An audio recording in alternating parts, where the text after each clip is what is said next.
وَيَسْتَفْتُونَكَ فِي النِّسَاءِ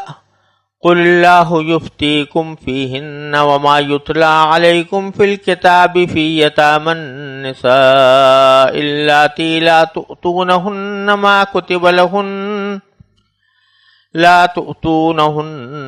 كُتِبَ لَهُنَّ وَتَرْغَبُونَ أَن تَنكِحُوهُنَّ وَالْمُسْتَضْعَفِينَ مِنَ الْوِلْدَانِ وَأَن تَقُومُوا لِلْيَتَامَى بِالْقِسْطِ وَمَا تَفْعَلُوا مِنْ خَيْرٍ فَإِنَّ اللَّهَ كَانَ بِهِ عَلِيمًا۔ کہ اے پیغمبر، لوگ تم سے عورتوں کے بارے میں شریعت کا حکم پوچھتے ہیں، کہہ دو کہ اللہ تم کو ان کے بارے میں حکم بتاتا ہے، اور اس کتاب یعنی قرآن کی جو آیتیں تم کو پڑھ کر سنائی جاتی ہیں وہ بھی ان یتیم عورتوں کے بارے میں شرعی حکم بتاتی ہیں، ان یتیم عورتوں کے بارے میں شرعی حکم بتاتی ہیں جن کو تم ان کا مقرر شدہ حق نہیں دیتے اور ان سے نکاح کرنا بھی چاہتے ہو۔ نیز کمزور بچوں کے بارے میں بھی یہ حکم بتاتی ہیں اور تاکید کرتی ہیں کہ تم یتیموں کی خاطر انصاف قائم کرو، اور تم جو بھلائی کا کام کرو گے اللہ کو اس کا پورا پورا علم ہے۔ اس آیت کریمہ کا پس منظر یہ ہے کہ اسلام سے پہلے عورتوں کو معاشرے میں ایک کمتر مخلوق سمجھا جاتا تھا اور ان کے معاشرتی اور معاشی حقوق نہ ہونے کے برابر تھے۔ جب سورہ نساء کے آغاز میں اللہ تبارک و تعالی نے عورتوں کے حقوق ادا کرنے کی تاکید فرمائی اور عورتوں کو بھی میراث میں حصہ دار قرار دیا تو یہ بات عربوں کے معاشرے میں بہت اچنبھی تھی کہ عورت بھی وارث ہو سکتی ہے، یا یہ کہ عورت کو مہر دینا ضروری ہے، یا یہ کہ 4 عورتوں سے زیادہ نکاح کرنا ناجائز ہے۔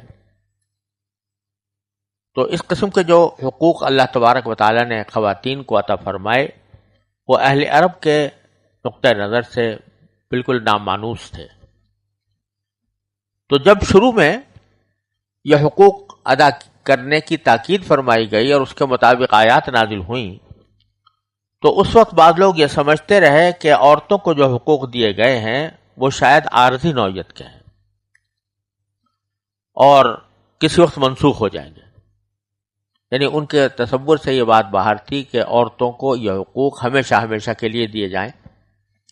تو وہ سمجھتے تھے کہ شاید کچھ عارضی وجہ سے یہ احکام آ گئے ہیں اور کسی وقت منسوخ ہو جائیں گے۔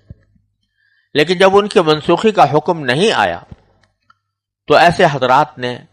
سرکار دو عالم صلی اللہ علیہ وسلم سے پوچھا کہ عورتوں کے بارے میں کیا حکم ہے،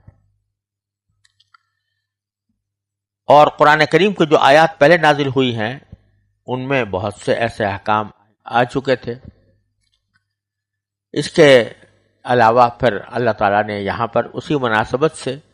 خواتین سے متعلق کچھ اور مزید احکام بھی عطا فرمائے جن کی وجہ سے عربوں میں اور عرب کے معاشروں میں کوتاہیاں پائی جاتی تھی۔ تو پہلے تو آیت شروع ہوئی ہے اس طرح کہ یستفتونک فی النساء، اے پیغمبر لوگ تم سے عورتوں کے بارے میں شریعت کا حکم پوچھتے ہیں، قل اللہ یفتیکم فیہن، تو تم کہہ دو کہ اللہ تم کو ان کے بارے میں حکم بتاتا ہے، وما یتلی علیکم فی الکتاب فی یتامی النساء،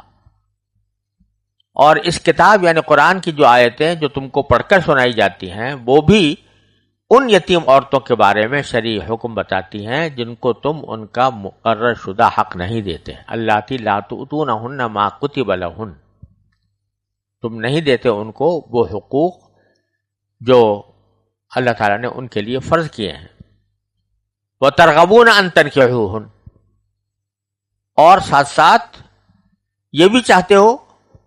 کہ ان کے ساتھ نکاح کر لو، نکاح کرنا بھی چاہتے ہو اور اللہ نے جو ان کے حقوق رکھے ہیں وہ دینے سے انکار بھی کرتے ہو یا دینے کو برا سمجھتے ہو. اس ہدایت میں اللہ تعالیٰ نے سورہ نساء کی آیت نمبر 3 میں جو تفصیل گزری ہے اسی کا مزید بیان اللہ تبارک و تعالیٰ نے اس آیت میں کیا ہے. صحیح بخاری کی ایک صحیح حدیث میں حضرت عائشہ صدیقہ رضی اللہ تعالیٰ عنہا نے اس ہدایت کا پس منظر یہ بتایا ہے کہ بعض اوقات ایک یتیم لڑکی جس کے باپ کا انتقال ہو چکا اپنے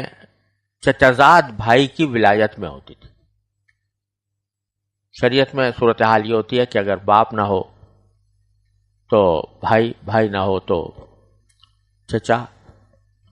اور چچا بھی نہ ہو تو پھر چچا کا بیٹا. یہ یتیم کا ولی سمجھا جاتا ہے. تو بعض اوقات ایسا ہوتا تھا کہ کوئی یتیم لڑکی ہے اور اس کا سرپرست اور ولی خود اس کا چچازاد بھائی ہے. وہ خوبصورت بھی ہوتی لڑکی اور اس کے باپ کا چھوڑا ہوا مال بھی اچھا خاصا ہوتا. اس صورت میں اس کا چچازاد یہ چاہتا تھا کہ بالغ ہونے پر وہ خود اس سے نکاح کر لے. ایک طرف لڑکی خوبصورت بھی ہے، مال بھی اس کا اچھا خاصا ہے، تو اس وجہ سے نکاح کرنا چاہتا تھا تاکہ اس کا مال بڑے ہونے کے بعد بھی اسی کے تصرف میں رہے بحیثیت شوہر کے. لیکن نکاح میں وہ اس کو اتنا مہر نہیں دیتا تھا جتنا اس جیسی لڑکی کو دینا چاہیے. تو ہوتا ہی تھا خود ہی ولی ہے اس لڑکی کا، تو مہر ایسا مقرر کر لیا جو معمولی سا مہر ہے، اور نکاح بھی کر لیا، نکاح بیوی بھی ہو گئی، اور اس کے ساتھ اس کا مال بھی اس کے زیر تصرف آ گیا بحیثیت شوہر ہونے کے، اور مہر کچھ خاص دینا نہ پڑا. یہ ناانصافی ہوا کرتی تھی جو حضرت عائشہ صدیقہ رضی اللہ تعالیٰ عنہ نے بیان فرمائی ہے. اسی کا دوسرا پہلو یہ بھی تھا کہ اگر لڑکی زیادہ خوبصورت نہ ہوتی تو اس کے مال کی لالچ میں، یعنی خوبصورت تو نہیں ہے لیکن مال اچھا خاصا وہ اس کے والد چھوڑ کر گئے ہیں اس کے لیے، تو مال کی لالچ میں اس سے نکاح تو کر لیتا تھا، لیکن چونکہ صرف مال کی لالچ میں نکاح کیا ہے، اس کے حسن سے کوئی تاثر نہیں ہے، تو خاص محبت بھی کبھی اظہار نہیں ہوتا، اور نہ مہر پورا دیا جاتا ہے، نہ اس کے ایک بیوی کے جیسے حقوق جیسے ہونے چاہیے وہ اس کو دیے جاتے ہیں. تو اللہ تبارک و تعالی نے اس تمام صورتحال کے اوپر نکیر فرمائی،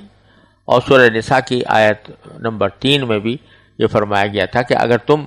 ان یتیم لڑکیوں کے ساتھ انصاف نہیں کر سکتے تو پھر ان سے نکاح نہ کرو، دوسری عورتوں سے نکاح کر لو، اور اگر ان سے نکاح کرنا ہے تو پھر ان کا حق ان کو پورا کا پورا دو. چنانچہ فرمایا کہ ما یتلی علیکم فی الکتاب فی یتامی النساء اللاتی لا تؤتونہن ما کتب لہن. اللہ تعالیٰ یہ ہدایت دے رہے ہیں